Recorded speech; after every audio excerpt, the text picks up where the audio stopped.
In our understanding of yoga as a science and an art of living, we understand that yoga is an age old traditional wisdom, but even today, not just a subject of study, but a subject of application in our own day to day life. We need to know what clearly yoga is not and what clearly yoga is. So, yoga, the moment when we say this term, everybody we seem very familiar today. Yoga is no new word today. Every common man knows about yoga. Many people say, I keep doing yoga, or I have done yoga, I keep going to the yoga studio, I've done a yoga course. This is all our common way of expressing. But have we really understood what yoga is? The moment we say yoga, many people understand it as a yoga asana, the physical postures. Of course, yoga asana is a very important part of yoga, but it is not only yoga. There are many aspects of yoga. All put together, it makes the holistic subject of yoga is. We can start with asanas, but we should go deeper and deeper into other aspects of yoga also. So this is possible only when we know what exactly yoga is. That's where it's important to know the definitions of yoga. Today I will present you some of the classical definitions of yoga. As we all know, the very word, the term yoga is a Sanskrit term, and its meaning comes from the root word called yuj.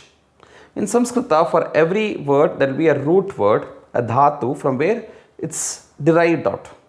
So the word yoga is derived out from the dhatu called yuj. Yujate anena iti yoga, which means yoga is that which unites. Yoga is that which brings a union. Yoga is that which combines what and what. So this definition is also often mistaken. Many people say it's that which brings your body, breath and mind together.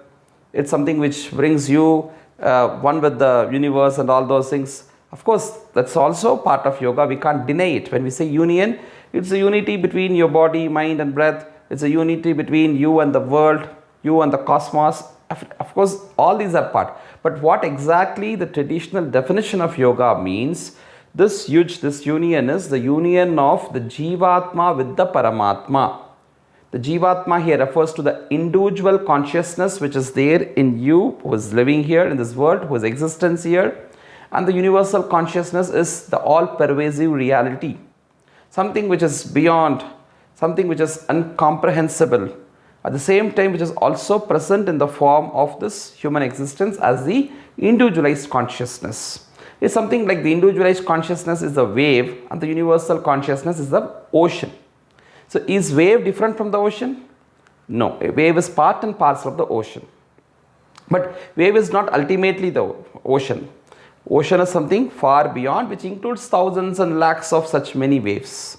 Similarly, Jivatma, the Atma, the soul, the individualized soul in each one of us put together, the collective cosmic consciousness is called the Paramatma, the universal consciousness. Now said this, so yoga is that which unites this Jivatma with the Paramatma. This union is not that which is separate and therefore we have to unite. It's nothing like that. This union is always there. Only thing, we haven't understood this union. So yoga is a process of self-unfoldment. It's a scientific process of self-unfoldment. When we undergo this process step by step in yoga, we get to know what we are, who our real nature is, that we are not just this body, but we are this consciousness which is called the self. So this is the basic definition of yoga, that yoga is that which unites. So we know what it unites. It unites the Jivatma, the individual consciousness, with the Paramatma, the universal consciousness. So after this, we further move into understanding of yoga through various scriptures, various pontiffs and seers who have codified, who have defined yoga in various ways. Yoga, we know, is an age-old tradition which is right from the Veda. In the entire humanity, the entire world literature, people understand, the historians, the literary scholars and the people with wisdom have understood that the oldest ever available literature in the world is the Veda, which is from India, which is the repository of all knowledge. Veda itself means knowledge or knowing, right? It has come from the root word of with, to know again. So the most important part of the Veda is called the Upanishad, And one of the most important Upanishad, in fact, that was very favorite for great masters like Swami Vivekananda, is the Kathopanishad. So we see one of the most wonderful definition of yoga from the Kathopanishad. The entire Veda, you see the word of yoga repeated multiple times. The context of yoga, the concept of yoga repeatedly comes in different ways. But a very well defined definition of yoga you see in Kathopanishad, where it says, Tam yogam iti manyante stiram indriya dharanam.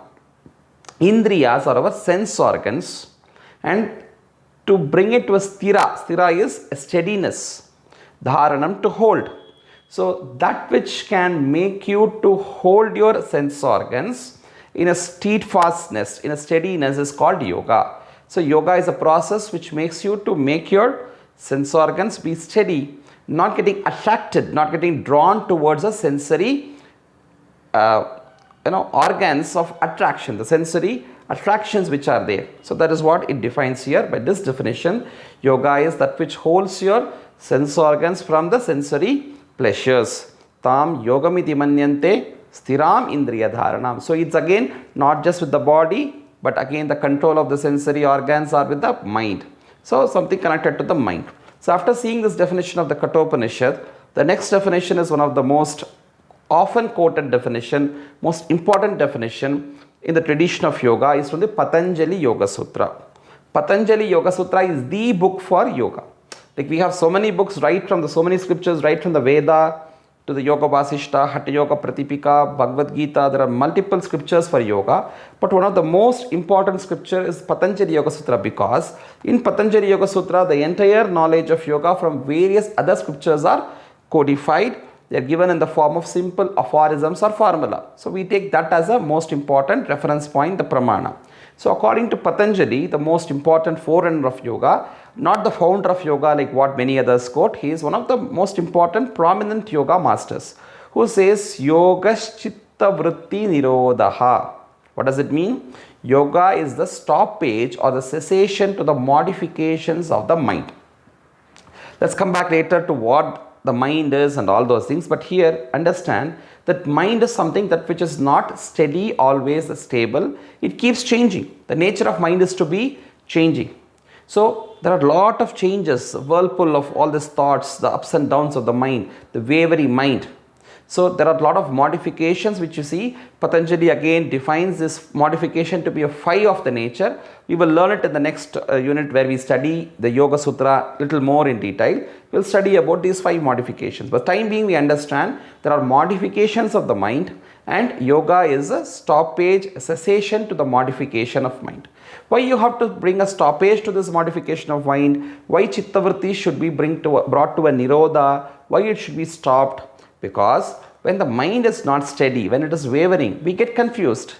We get distorted, we get diverted, we go into ups and downs, and that reflects in our bodily health also, is what we ultimately see. And therefore we need to bring the stoppage to the modifications of mind. Is it so easy? Can we just try and in a time achieve? No, it's so difficult. That's where the next definition of yoga, what we see in the scripture called Yoga Vasishta, it says yoga is a technique to calm down the mind. I repeat again, yoga is a technique to calm down the mind. Manah prashamana upayaha yoga ityabhidhiyate. Manah prashamana upayaha. In short, yoga is a technique, upaya, to do calmness, prashamana of the mind, manaha. So, chitta vritti nirodha, the stoppage to the modifications of mind can be achieved by calming the mind. But how do we calm the mind? If we simply sit and close our eyes, mouth could be calm, but mind is more agitated at that point only. You get more thoughts again, right? So when it is told what you don't think of, that is the thought which keeps repeatedly coming for us. So it is not so easy to calm the mind. So again, we connect to the next definition, what Krishna is giving in the Bhagavad Gita, where he says, now why all these problems are happening?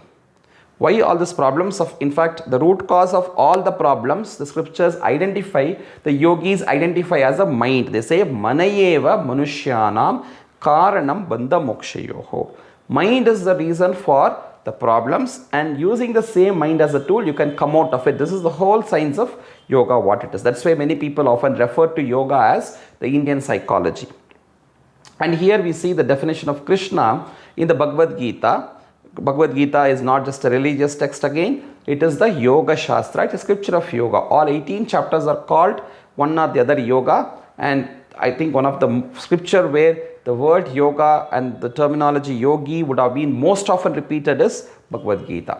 So in this Gita, which is the Yoga Shastra, you see Krishna telling the problem of the mind is happening because you are having a wrong union.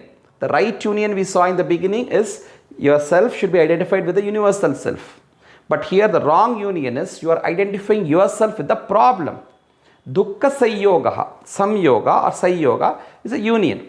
Now where are you identified with the problem? You should be like a witness to the problem and see so that you can solve the problem. But we are becoming one with the problem, whatever it could be. It could be a physical problem, a psychological problem, a financial problem, a career problem, a relationship problem, or whatever it is. You are identifying yourself, that is the greatest problem. And so Krishna says, Dukkha Sayoga is there. This is a union which is wrong union which has happened, and you need to come out of it. You have to separate from this union. So yoga is not the union. Yoga is a separation of your wrong union with the problem. Dukkha Sayoga Viyoga Yoga Sannihitam. Don't worry about the Sanskrit terms. If you only are able to understand the concept and content, it's well and good. We would be giving you the quote also, but it's always good to know from the original. So Dukkha Sayoga Viyoga Yoga Sannihitam is what Krishna says. Yoga is a separation of your wrong identification or union with the problem. For that, again, he gives a very good systematic approach. The next definition that I would quote, any definition, any process or any technique should be outcome based. So what is the outcome of it? You should get out of the dukkha, right? You have identified with the dukkha. So getting out of dukkha. So yoga is a process of removing your dukkha. Yoga is a process of removing your misery. Dukkha means misery or sadness, sorrow or trouble or the bondage. So yogo bhavati dukkha.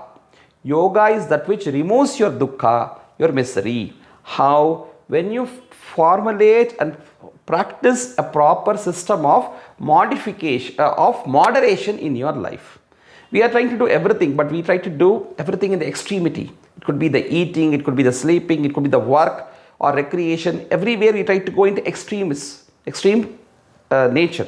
Krishna says you can have everything in life. Yoga is not just giving out everything. Keep everything, but have a moderation, the right way of doing, the right time in which you have to do, the right proportion in which you should do, the right procedure you should do. A disciplined way of life is what it is important. So he says yukta ahara. Ahara is food. So yukta is moderation here. Yuktahara viharasya yukta cheshtasya karmasuhu yukta swapna avabodhasya yogo bhavati dukkha. Here everything, ahara, your again the vihara, which is the pastime. Ahara is the food, vihara is the pastimes or hobbies and all. Don't go too much into that. Some people get into that itself. Okay, for some people that is the occupation like sports or something, that's different. But for us, what is hobby should be kept as a hobby, but not that don't have it at all, but have it in a moderation. Again, sleep. Sleep in the right time, appropriate sleep which is required. Nidra or swapna is also part of yogic life, right? Too much of sleeping is also not good, or completely avoiding sleep is also not good. Today, what is happening? Your complete sleep cycle, sleep pattern is totally changed for many people as you're working in IT and all those things. So, right time of sleeping and right awakefulness is equal, balance is important. And working also, some people become workaholics and completely work and ignore their health and everything. You should work, that is important, but too much of work is also not good. So even your karma or cheshta should be in a moderation. When you follow this moderation, right from the eating to sleeping to work to being awakeful to recreation, yogo bhavati dukkha, that kind of a lifestyle is what is called yoga. Yoga is a jivana marga. So it becomes remover of your sorrows. And when you do all this in a proper way, that is what doing your action in a proper way, a proper manner. Yoga karmasu kaushalam. Again Krishna says, yoga is the right way of doing your action. Yoga is an action, a way of doing your work with dexterity or skillfulness. That is yoga karma sukaushalam. When you do this, when you do your work in the right way, proper way, when you live the life in the proper way, automatically we experience the equanimity, the balance of your mind. Samatvam yoga uchyate. This balance of mind or equanimity of mind, what you experience, which is called samatvam.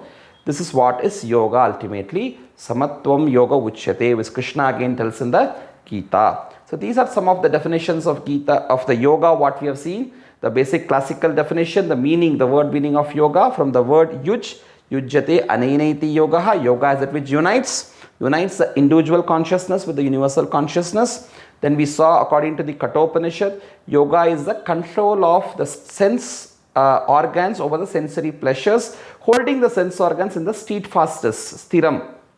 Tam yogamidi manyante stiram indriya dharanam, as per the Kathopanishad. Then according to Patanjali, one of the great masters of yoga, yoga chitta vritti nirodha. Yoga is the control over or the cessation of the modifications of the mind. And then we come to Yoga Vasishta, where Vasishta tells yoga is a technique to calm down the mind, manaf prashamana upayaha. And then we saw Krishna telling in the Bhagavad Gita, yoga is a separation of the wrong union with the problem or the dukkha.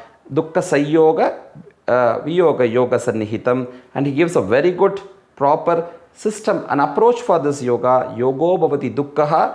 Yoga is a remover of the dukkha when you follow yuktada in the moderation in all the action that you do, and through which you experience a skillfulness in action. Yoga karma sukaushalam. As a result, ultimately, samatvam yoga uchyate. The balance or the equanimity of mind is what yoga is. Thank you.